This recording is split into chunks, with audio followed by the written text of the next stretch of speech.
So hey guys, welcome back to the another video. और आज मैं R15 V3 का ट्रू ओनरशिप रिव्यू लेके आया हूं, जो कि 2019 मॉडल है और V3 एडिशन है, जो कि ब्लैक नाइट में रहने वाला है। तो चलिए देखते हैं, पूछते हैं इसके ओनर से कि गाड़ी में क्या क्या कुछ ऑफर हुआ है और इनने गाड़ी क्यों चूज करी, गाड़ी का टॉप एंड कैसा है, गाड़ी की बिल्ड क्वालिटी कैसी है और अब तक इनने गाड़ी का जो यूज किया है तो गाड़ी मतलब क्या कुछ गाड़ी मतलब भागी है, कितनी उसकी टॉप स्पीड रही है, क्या कुछ एक्सपीरियंस रहा है इस गाड़ी के साथ, अच्छा या बुरा, कुछ इसकी डिसएडवांटेजेस की भी बात करेंगे और कुछ पूछेंगे कि इसके एडवांटेजेस क्या है और गाड़ी कैसी है, क्या कुछ नहीं है इस गाड़ी में। तो शुरू करते हैं आज की वीडियो एक ट्रू ओनरशिप रिव्यू के साथ, तो बने रहिए वीडियो। आज इस गाड़ी के ओनर हमारे सामने खड़े हैं, जो कि मेरा दोस्त है बहुत ही अच्छा, प्रियांशु यादव। पूछते हैं, 2019 का मॉडल है, 2019 के मॉडल में मेरे हिसाब से बहुत सारी गाड़ियां थी जो टॉप लिस्ट पे थी, जैसे कि NS 200 हो गई, पल्सर हो गई, डोमिनार हो गई, जिक्सर हो गई। तो पूछते हैं कि आपने गाड़ी यही क्यों सेलेक्ट करी? तो सबसे पहले सभी भाइयों को राम राम। मतलब ये देखो, मैं बताऊं आपको, जैसे उस समय पे काफी सारी बाइकें आती थी। अब ठीक था है। क्या, मेरे को मतलब ना, इससे पहले मैं चला रहा था स्प्लेंडर, जो आती थी 125 सीसी वाली, मेरे सुपर स्प्लेंडर। Super Splendor. मतलब मेरे ठीक घर है। में शुरू से उसका मतलब बड़ा चलन सा रहा है, या कह लो बहुत समय से पापा ने रखी थी। पापा मेरे पुलिस में, तो उनको बड़ा अच्छी गाड़ी लगती थी। कह सकते हैं एक तरीके से स्प्लेंडर का बहुत ही दबदबा रहा है दबदबा रहा है, कुछ भी कह लो, और उन्हें पसंद स्प्लेंडर थी उस मतलब समय हर पर घर की काफी। एक पसंद होती है हाँ स्प्लेंडर। बस।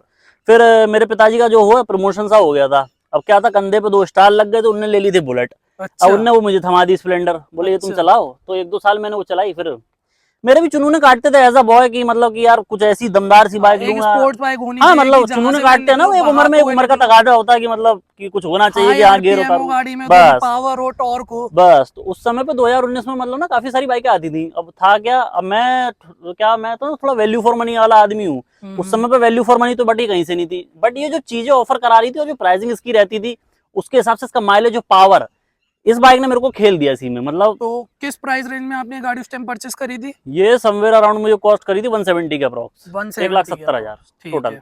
अब ये जैसे उसमें काफी सारी बाइकें आती थी, और जैसे जिस दिन मैंने बाइक ली थी तो उस दिन आरसीबी थी मेरे, मतलब शॉर्ट लिस्ट मैंने आरसीबी करी थी, 200 आरसीबी आती थी। फिर हुआ क्या, वही छपरी वाला पना जी, कि मतलब छपरी चलाते हैं, छपरी चलाते हैं। वैसे मेरा कोई हेट नहीं उस बाइक से रिलेटेड, बट वो बाइक की गलती नहीं है यार, वो लोग छपरी चलाते हैं तो वो बस बन गई थी, वो एक लोगों का बाइक कंस्ट्रक्शन कोई बन भी गया था। बेकार नहीं होती है गाइस, मेन ये होता है कि लोग उसे अच्छा बुरा बना देते हैं। वही तो फिर ये वाली जब मैंने बाइक देखी ना, तो काले रंग में पहली बात, ये बरेली में कहीं नहीं थी किसी पे भी। अच्छा, ना उस बरेली टाइम पे उस समय पे, ना 2019 बरेली में। में कोई शोरूम था। हम्म। और क्या कहते हैं, काले रंग में भी किसी पे नहीं थी। एक दो थी, मेरे दोस्तों पे ही थी। 2018 वेरिएंट थी उनकी, तो वही वाली थी। जैसे एक आती थी रेड वाली और एक आती थी सिल्वर वाली, तो उन पे वो वाली थी।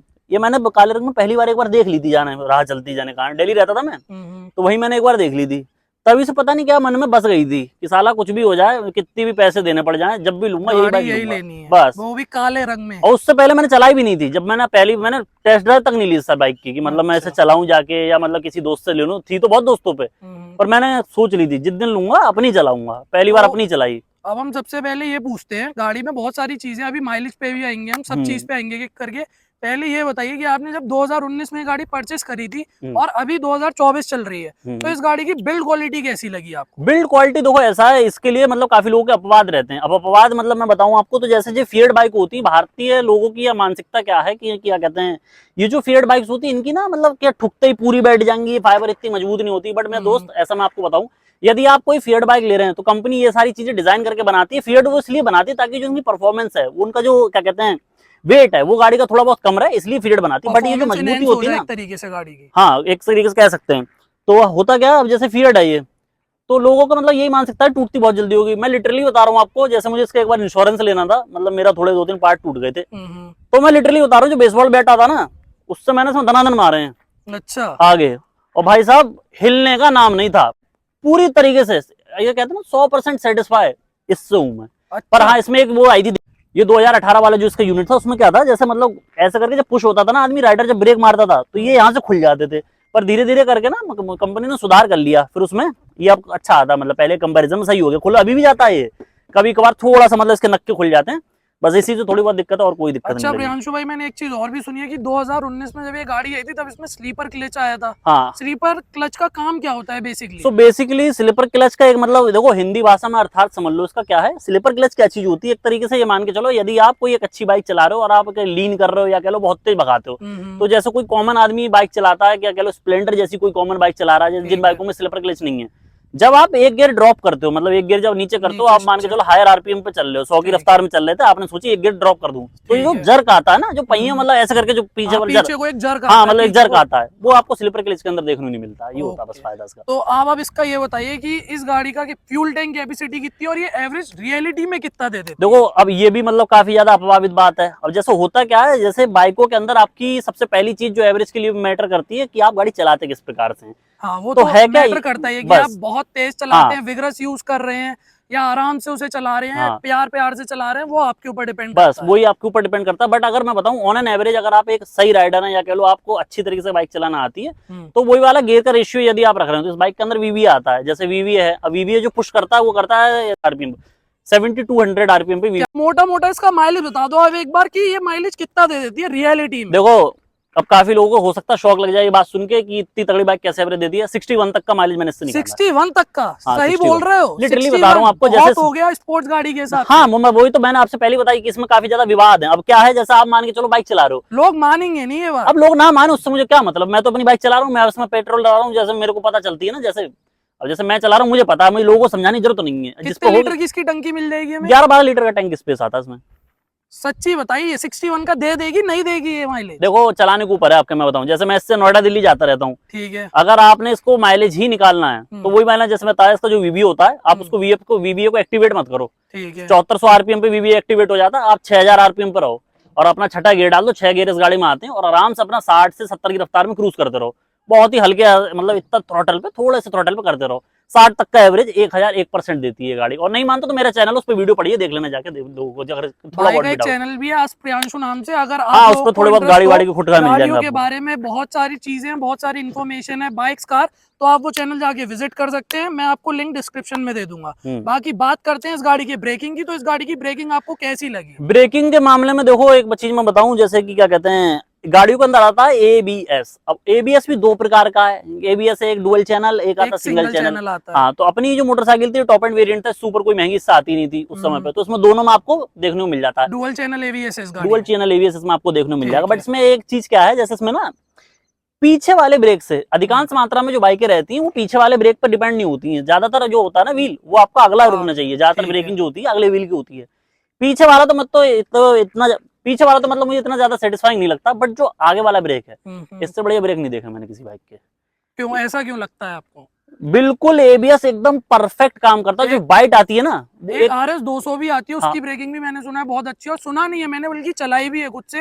हाँ, और NS 200 भी चलाई है मेरे पास, इससे पहले NS 200 रही थी, उसकी ब्रेकिंग भी काफी हद तक अच्छी है। तो आप मतलब आपको इसमें क्या ऐसा अंतर लगा कि आप जो कह रहे हैं कि इस गाड़ी की ब्रेकिंग और गाड़ियों से अच्छी है? देखो मैं मानता हूँ कि आरएस की ब्रेकिंग अच्छी है और एनएस की ब्रेकिंग अच्छी है, but as compare to this bike, वो बाइक जो है ना, ये बाइक जो है, इसका जो एबीएस है वो उन दोनों से बेटर काम करता है। जो छोड़ने की जो क्षमता होती है ना, ये एकदम एंड में जाके छोड़ता है। जैसे कभी कभार मान के चलो कुछ भी आया ना, थोड़े बहुत भी ग्रेवल आ गए, तो आरएस वारएस का एकदम छोड़ देता है, इसका नहीं छोड़ता। एकदम मतलब टायर आपका आवाज कर जाएगा, पर आपकी बाइक एकदम पॉइंट टू पॉइंट रुकेगी। अगर इससे बेटर ब्रेकिंग देखनी है तो आप केटीएम की तरफ स्विच हो सकते हो। केटीएम की इससे भी अच्छी है? केटीएम का थोड़ा बहुत बाइट अच्छा है इससे। अच्छा, बट वही वाली बात है, जब आप पैसे ज्यादा दे रहे हो तो आपको थोड़ा बहुत बाइट तो अच्छा मिलेगा। बारिश में चलाई है ये गाड़ी का? बहुत चलाई है बारिश में इसकी ब्रेकिंग कैसी होती है? एकदम बढ़िया, एकदम बढ़िया। जिस दिन खरीदी थी उस दिन दिल्ली से लेकर आया था बरेली तक, बारिश ही हो रही थी, पूरे रास्ते बारिश में लेकर आया था। स्लिप तो नहीं करती है गाड़ी? बिल्कुल भी, आज तक रपटी नहीं कभी। अच्छा, और क्या क्या चीजें इसमें ऑफर होती हैं?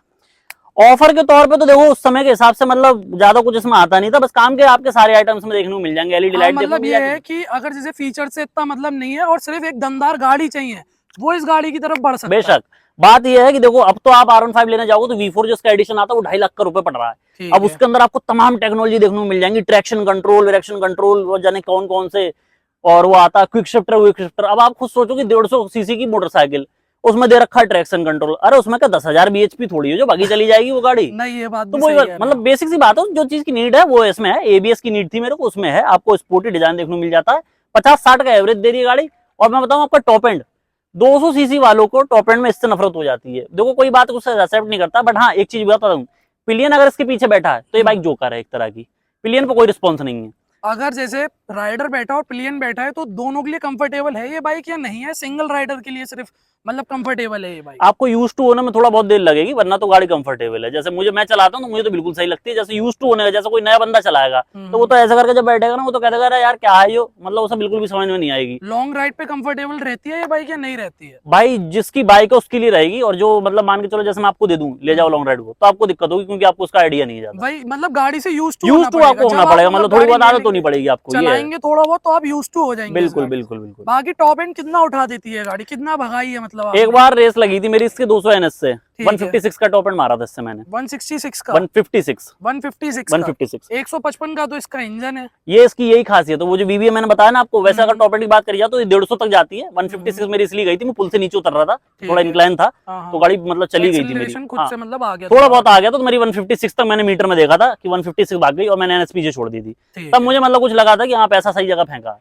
बाकी इसकी साउंड क्वालिटी कैसे, जब आप थ्रॉटल खींचते हैं तो इसके साइलेंसर से कैसी आवाज आती है? देखो साइलेंसर में ज्यादा खुश नहीं हूँ, कोई ज्यादा भारी आवाज भी नहीं, और मैं ज्यादा एक्सपेक्ट भी नहीं करता हूँ, क्योंकि 155 सीसी की बाइक है। अब ये सोचा आप 300 सीसी की बाइक है, 250 सीसी की, तो मतलब जो बोर है वो ज्यादा मोटी आवाज फेंके, पर हाँ सही है, कोई बुरा नहीं लगेगा आपको। चलो ये तो सब बातें हो गई इसकी, बहुत अच्छी आपने बहुत अच्छी बातें बता दी। हाँ। आप इसकी कुछ कमियां गिना दीजिए जो आपको लगी कमियां कमी है, या कंपनी को उसमें सुधार करना चाहिए या उसने कर लिया है। देखो कमियों का क्या है ना, कमियों का ऐसा रहता है, जैसे मान के चलो आप कोई भी गाड़ी खरीद लें, चाहे कोई कार खरीद लें चाहे कोई बाइक खरीद लें, अच्छी चीजों के साथ बुरी चीजें मतलब दहेज में आती है, एक तरीके से ये कह सकते हो। कुछ एक ना एक तो इसकी भी 4-5 चीजें मतलब मेरे को पर्सनली मेरे को पसंद नहीं आती। वो क्या है, सबसे पहली और मतलब इसकी वाहियात चीज लगती है मुझे इस गाड़ी की लाइट अच्छी नहीं है इसकी। इतनी वाहियात लाइट, मतलब इतनी वाहियात लाइट, अगर आप शहर में चल रहे हो तो ये LED यूनिट इसमें देखने को मिल जाते हैं। ठीक है। बट अब जो V4 आ रही है अच्छा नहीं है क्या लाइटों का? बिल्कुल भी थ्रो अच्छा नहीं है। जैसे अगर आप शहर में चल रहे हो तो काम भरेगा बढ़िया। जैसे मैंने बताया दिल्ली वैली आता रहता हूँ मैं, तो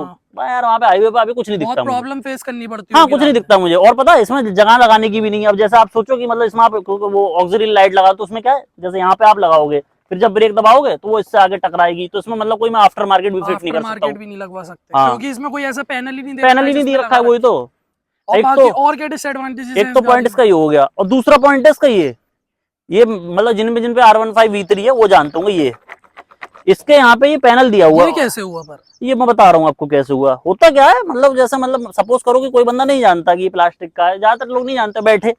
भाई पता नहीं क्यों जब से मैंने बाइक ली है, ये मेरा 6ठा जाने 7वां है, और ये आज तक मेरा नहीं पड़ा, क्योंकि आदमी ऐसा करके चढ़ता है तो इसका पैर वैर लग जाता है, जाने क्या होता है, और ये तुरंत टूट जाता है। और इसकी कॉस्ट समवेयर अराउंड ऐसी ही है, 600-700 रुपए का है। इस टाइप का मतलब ये पता नहीं क्यों टूट जाता है हर बार। मैंने आपकी बार से जुड़वाया तक नहीं, देखो ऐसे ही टूटा हुआ था। अच्छा, इसके इंडिकेटर्स कैसे, कभी आपके इंडिकेटर्स टूटे हैं इस गाड़ी के? इंडिकेटर्स तो इसके खैर आज तक नहीं टूटे, बस मैंने इसमें थोड़ी मॉडिफिकेशन टाइप की क्या कराई थी, इसमें वो पड़े हैं सिमटेक वाले बल्ब। ये क्या होता है, इनका थ्रो बहुत अच्छा होता है। समवेयर अराउंड 600-700 रुपए कोर्स करे थे, और अच्छे हैं, मतलब 3 साल से चल रहे हैं, बहुत बढ़िया चल रहे हैं, एकदम मजा आ रहा है।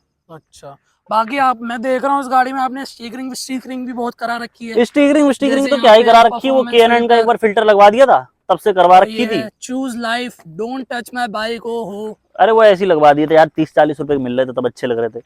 और ये क्या कहते हैं, इस पे भी फिल्म चढ़वा रखी है मैंने, मतलब सही लगती है मेरे को थोड़ा बहुत ना। बस यही इसके अंदर डिसएडवांटेज है या कुछ और भी है इस गाड़ी के अंदर डिसएडवांटेज? अगर आप परफॉर्मेंस से बहुत ज्यादा एक्सपेक्ट कर रहे हो कि मतलब 2 लोग बिठा लोगे आप पिलियन, और इसकी परफॉर्मेंस आपको बहुत अच्छी देखने को मिल जाएगी, तो हाथ जोड़ के मना है आपसे कि इस बाइक को आप बिल्कुल मत लेना। सिंगल राइडर के लिए बहुत बढ़िया बाइक है, बहुत बढ़िया परफॉर्मेंस दे देगी, बहुत बढ़िया माइलेज दे देगी, और मतलब जलवा काट देगी। क्योंकि यार देखो लुक मिल गए, बहुत धांसू लुक आते हैं, बहुत अच्छी मॉडिफिकेशन इसमें आपको देखने को मिल जाएगी। ठीक है, लुक्स मिल गए, माइलेज मिल गया, और क्या कहते हैं टेक्नोलॉजी मिल गई, डबल चैनल ABS मिल गया, और क्या चाहिए आपको ये बताओ। तो चलिए लास्ट क्वेश्चन, और इसके बाद वीडियो एंड करते हैं। तो मैं ये पूछना चाहूंगा कि जैसे ये तो 2019 का मॉडल हो गया, पर जैसे अभी 2024 में मॉडल आ रहा है इसका, तो लोगों को उसकी तरफ जाना चाहिए या नहीं जाना चाहिए, या सिर्फ सिंगल राइडर को ही जाना चाहिए उस गाड़ी की तरफ? देखो अब इसमें भी मैं मतलब आपको वही कंट्रोवर्शियल है, ये भी मैं आपको बताऊं, पर्सन टू पर्सन डिपेंड करता है। हाँ बस मैं आपको बता रहा हूँ, देखो पूरी बात बताऊँ आपको। इसमें क्या है, इसमें जैसा अब इसका ये वाला वेरिएंट नहीं आता, अब इसमें आता है S। ठीक है, ये वाला तो बंद हो गया ऐसा। और इसमें क्या अंतर है, बाइक दोनों सेम है। ये तो खैर 2019 मॉडल है मेरी, इसमें आपको 19 bhp देखने को मिल जाती थी, पर उसमें 1 bhp थोड़ी बहुत कम कर दी है S वेरिएंट में। और उसकी जो सीट है ना, वो केवल 1 हैंडेड सीट है, पूरे में एक ही सीट आपको देखने को मिलती है। सीट है मतलब सिंगल सीट मान लो, स्प्लिट सीट देखने को नहीं मिलती, जैसे अपाचे में बिल्कुल सेम टू सेम वैसी आपको देखने को मिलेगी। अगर उस बाइक को ले रहे हो तो समवेयर अराउंड वो आपको 2,05,000 रुपए कॉस्ट कर रही है ऑन रोड। ठीक है, अब फिर कई लोगों को वो चीज लगी, आज पल्सर ने 400 सीसी बाइक लॉन्च कर दी 1,85,000 रुपए में, वो भी 220 के लमसम पड़ रही है। N400 जो आई है वो NS400। अब है क्या, जिस बंदे को कोई खास पावर से मतलब नहीं है कि मतलब पावर इसमें बहुत है, 150 तक उठती है और क्या करोगे। और मतलब ये कह रहा हूँ कि मतलब आपको ज्यादा मतलब नहीं मतलब है, और आपको स्पोर्ट बाइक चाहिए और माइलेज अच्छा दे दो और इंजन उसका दमदार हो, तो आप आंख बंद करके इसकी तरफ जा सकते हो। बट आप ये सोचो कि आप क्या कहते हैं, एक ऐसी बाइक ले लो कि मतलब बहुत ज्यादा विशाल पावर देखने को मिल जाए, मैं बैठूं 150 निकल जाऊं, तो ऐसा कुछ भी नहीं है, वो लोग इसे ना लें। ठीक माइलेज के साथ पावर के साथ लुक्स चाहिए तो डेफिनेटली आप इस बाइक की तरफ बिल्कुल जा सकते हैं। ठीक है, थैंक यू भाई ट्रू ओनरशिप रिव्यू देने के लिए इस गाड़ी अरे का। साहब, बाकी भाई का एक चैनल भी है आस्क प्रियांशु नाम से, जिसपे भाई कार, बाइक्स और बहुत सारी इंफॉर्मेटिव वीडियोस डालते रहते हैं। और अगर आपको अच्छा लगे तो उस चैनल को आप विजिट कर सकते हैं, मैं लिंक आपको डिस्क्रिप्शन में दे दूंगा।